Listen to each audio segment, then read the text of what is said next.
விருந்துக்கு போகிறோம், பந்தியில் உட்காடுறோம், பிரியாணி போடுறாங்க. போடும்போது நமக்கு போட்ட உடனே பார்க்குறோம் ஒரு பீஸ் கூட இல்லை பிரியாணியில். பக்கத்துலேயே பார்க்குறோம் 2 பெரிய பீஸ் இருக்குது. சில பேர் பார்த்தீங்கன்னா அந்த பிரியாணியில் பீஸ் இல்லைன்னு மனசு உடஞ்சிடுவான். பார்த்துக்கிறீங்களா? மனசு உடஞ்சிடுவான். இந்த அந்த அந்த போட்டும் போகிற சர்வரையே அப்படியே பார்ப்பான். இந்த பக்கத்தில் இருக்கிறவன் சும்மா இருக்க மாட்டான், வெறுப்பேற்றுவான்.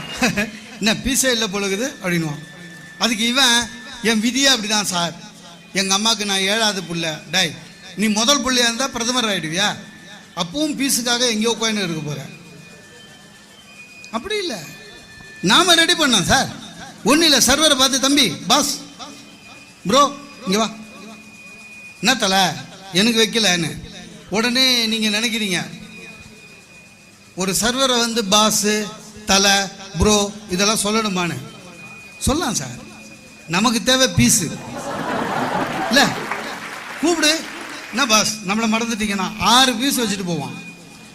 ஆக வாழ்க்கை அமையாது, நம்மளே அமைச்சுக்கணும். அதுதான் ஒரு மனிதனுடைய மிகப்பெரிய வெற்றி. இல்லை இன்னொன்று ஓஷோ ரொம்ப அற்புதமாக சொல்வாருங்க, வாழ்க்கை என்பது ஃபெஸ்டிவல் மாதிரி. எப்படி ஃபெஸ்டிவலை எப்படி கொண்டாடுறோமோ அது மாதிரி ஒவ்வொரு நாளும் நீ ஃபெஸ்டிவல் மாதிரி வாழ்க்கையை கொண்டாடிட்டீன்னா உனக்கு மகிழ்ச்சி எப்பவுமே இருக்கும். புத்தர் இன்னும் ஒரு படி மேலே, உன் வாழ்க்கையில் ஒவ்வொரு வினாடியும் மகிழ்ச்சியாக வாழ கற்றுக்கொள். நம்ம வாழறமான இல்லை, அதுதான் பெரிய விஷயம். இதில் என்னன்னா நமக்கு ஒரு சின்ன கெட்ட பழக்கம், வெளிப்படையாகவே பேசுறதில்லை. மனசுக்குள்ள ஒன்று இருக்குது, வெளிப்படையாக சின்ன விஷயத்தை கூட மறைப்போம். ஒரு யார்கிட்ட என்ன சொன்னோன்ற ஞாபகம் இருக்காது. சார் ஒரு உதாரணத்துக்கு சொல்கிறேன். எனக்கு தெரிஞ்ச ஒருத்தர் லாஸ்ட் டைம் பார்த்ததோட இந்த டைம் பார்க்கும்போது ரொம்ப மெலிஞ்சிருக்காரு. சுகர் இருக்குன்னு நினைக்கிறேன். அவர் இப்போ கேட்கலாமேன்னு, சார் உங்களுக்கு சுகரு? அதெல்லாம் இல்லைங்க, பார்டரில் இருக்குது.